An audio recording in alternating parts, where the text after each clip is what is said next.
మీ business ఏదైనా మీ ఊర్లో promotion చేయాలంటే అది సుమన్ టీవీతోనే సాధ్యం. ఇప్పుడే సంప్రదించండి. భార్యని కూతుర్ని కూడా కోల్పోయే పరిస్థితి. ఒకసారి ఇంత మాట్లాడి తెలుసుకున్నాం సార్, చెప్పండి సార్.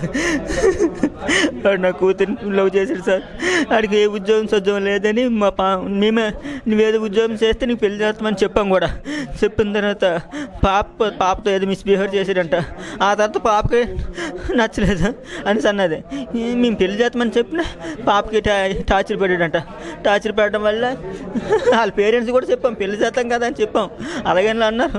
అయిన తర్వాత మా పాపని ఎక్కడ పని చేస్తుందో అక్కడికి వెళ్ళి కొట్టేసి వాళ్ళ ఊరు తీసుకెళ్ళిపోయిన తర్వాత అక్కడ ఊర్లో అక్కడ కూడా కొట్టేశాడు. కొట్టేసిన తర్వాత అక్కడ మా మరదలు ఉంది.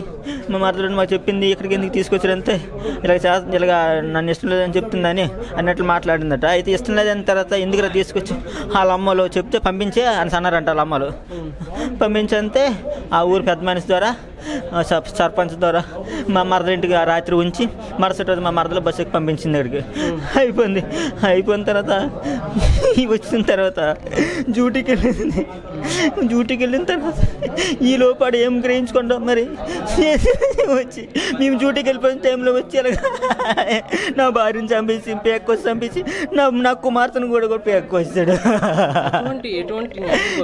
ఎటువంటి న్యాయం అంటే ఇంత నా సర్వం కోల్పోతే ఇంక ఎటువంటి న్యాయం ఏంటి? ఆడైతే మాత్రం ఆడ ఉండడానికి లేదు, నాకు న్యాయం చేకూర్చండి. ఆడు ఉండడానికి లేదు, నాకు న్యాయం చేకూర్చండి. అది